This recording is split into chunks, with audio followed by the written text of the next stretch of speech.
Vous ne pouvez pas venir nous dire que votre adversaire politique au Cameroun en 2025, c'est le MRC. Et le RDPC, c'est qui? Je le dis. Mais vous faites bien de le dire. Au moins, c'est clair pour tout le monde. Parce que jusqu'ici, c'était encore un peu flou. Mais vous faites bien de le dire. C'est pour ça qu'on était dans la bienveillance avec vous. Attendez, ne me coupez pas, s'il vous plaît. Votre famine est tellement nerveuse que, à la place de la matière grise, vous avez le besoin permanent de manger. Tout pour vous, c'est l'argent et manger. Depuis que vous êtes monté ici, vous ne parlez que d'argent et manger, argent, manger. Votre famine est nerveuse. Et quand on a une famine nerveuse, ça veut dire qu'on n'a pas encore satisfait ses besoins primaires. Et quand on n'a pas satisfait ses besoins primaires, on ne peut pas aspirer à la fonction la plus haute, la fonction suprême d'un État.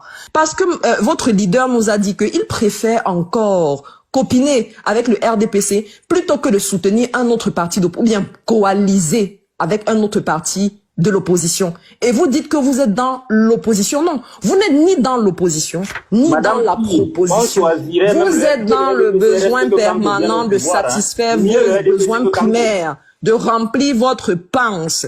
Et quand je pense que les Camerounais ont cru en vous, quand je pense que des Camerounais ont cru en Cabral Libya en disant il est jeune, c'est le Macron à la camerounaise, le Macron à la camerounaise, et on s'est dit, tout le monde s'est versé derrière ce monsieur parce que il parlait bien, parce que vous aussi, vous essayez de bien parler, mais il suffit d'écouter pas longtemps pour comprendre que vous êtes dans la marmaille.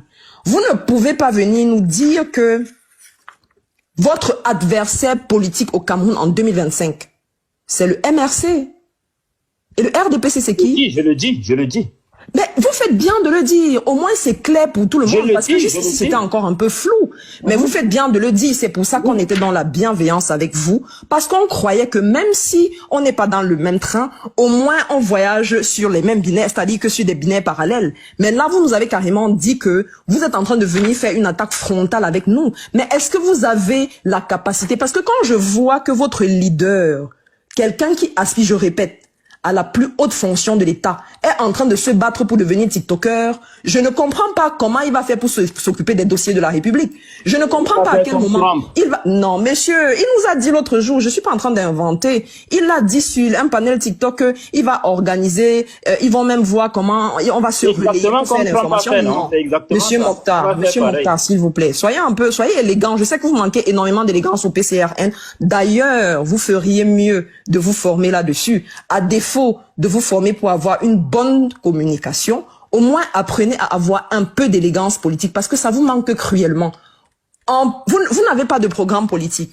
Votre leader a tellement faim, vous et votre leader, vous avez tellement faim que vous avez trouvé la brillante idée de prendre le programme d'un parti politique, le transformer en livre pour le vendre. C'est-à-dire que le Camerounais qui veut savoir ce que le MRC propose pour le Cameroun, pour le futur d'un pays aussi compliqué et complexe, doit dépenser de l'argent pour acheter ce livre parce que vous avez le besoin permanent de manger. Vous avez une famine nerveuse et elle ne se terminera pas en 2025. Vous allez vivre avec ça toute votre vie. Quand on est pauvre, on est d'abord pauvre mentalement et votre pauvreté est mentale.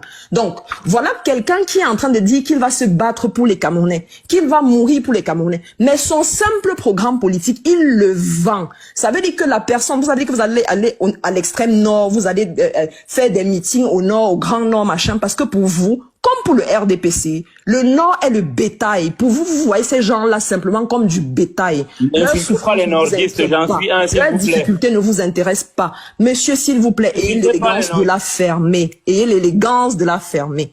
Leur souffrance ne vous intéresse pas. Leur difficulté ne vous intéresse pas. Le fait de savoir qu'il y a des enfants à l'extrême nord qui ne vont pas à l'école faute de structure, ça ne vous intéresse pas. Le fait de savoir que à l'extrême nord, il y a des gens qui bagarrent avec des animaux pour avoir de l'eau potable, ça ne vous intéresse pas parce que c'est la culture de ceux avec qui vous couchez la nuit du RDPC.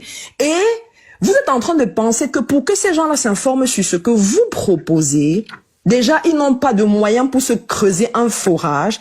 Ils vont chercher l'argent pour acheter votre programme politique, pour savoir ce que vous vendez à l'intérieur. Et qu'est-ce que vous vendez? Le fédéralisme communautaire. Vous vendez le tribalisme aux Camerounais.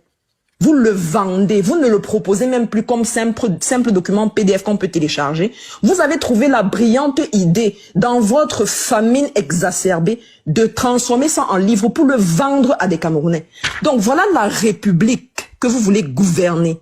Voilà la République que vous voulez gouverner. Le Cameroun, ce n'est pas un jeu. Le Cameroun, ce n'est pas de l'amusement. Le Cameroun, ce n'est pas venir s'asseoir sur TikTok et commencer à dire « Mokhtar, montez, vous étiez là le jour où je récupérais l'argent, expliquez. » Et puis Mokhtar aussi qui dit « Oui, président, j'étais avec vous le jour là. Ils nous ont donné 200 millions de francs. » Non, monsieur Mokhtar, vous rêvez de gouverner le Cameroun. Commencez d'abord par gouverner votre propre maison. Parce que si vous gouvernez votre propre maison, de la manière dont on vous entend parler là, c'est un échec. Et je vais même dire pire que ce que Oumiobe a dit. Vous feriez mieux de la fermer. Parce que en République, la République à laquelle nous aspirons aujourd'hui en 2025, il n'y a pas de place pour les personnes comme vous. Et si des places existent pour des personnes comme vous, c'est pour vous former, c'est pour vous apprendre à parler, c'est pour vous apprendre à avoir un peu d'élégance et de culture politique. Vous n'en avez pas. Pourquoi ? Parce que vous passez le temps à penser à la mafia. Parce que vous passez le temps à réfléchir comment vous allez faire pour arnaquer les Camerounais. Ça ne se fait pas. Retournez à l'école, formez-vous, demandez à votre leader de retourner se former parce que... Comme Kamto. Non, et ne vous inquiétez pas. Kamto a atteint un niveau que pour arriver là, vous aurez besoin de naître dans d'autres vies, pas une seule vie, plusieurs vies avant d'atteindre son niveau. Donc, le jour où vous verrez Kamto, le jour où vous verrez votre principal adversaire, puisque votre principal adversaire, ce n'est pas Bia, le jour où vous verrez votre principal adversaire dans les panels TikTok en train de dire « Mokhtar, faut monter, explique-nous comment le jour où vous allez voir Maurice Kamto faire ça, le jour où vous allez voir un leader du MRC faire ça, le jour où vous allez même voir un simple sympathisant, parce que même nous ici qui sommes sympathisants là, nous avons plus d'élégance, nous avons plus de niveau, nous avons plus de vertu politique que votre leader. Et si nous avons plus de vertu politique que votre leader, ça veut dire que vous n'êtes pas à la hauteur et il faut rentrer, vous former. Moi, je ne juge pas dans les arguments, parce que les arguments, vous n'en avez pas. Quand on prend un programme politique qui a 5 piliers, la seule chose que vous nous présentez en longueur de journée, c'est fédéralisme communautaire, fédéralisme communautaire. On parle de la République, vous parlez de la communauté. On parle de la République, vous parlez de vos villages. On parle de la République, vous parlez on a vu quelqu'un tout à l'heure qui nous parlait du culte des crânes. On parle de la République, vous nous parlez du Ngondo. On parle de la République. Le Cameroun, pour vous, c'est un amas de petits villageois comme ça qui se sont mis ensemble pour former je ne sais pas quoi. Non. Si vous êtes encore à l'âge de la pierre taillée, nous sommes au 21e siècle et on est en train de se préparer pour entrer dans la globalisation et la révolution, la mondialisation et les enjeux de cette mondialisation qui sont très intenses.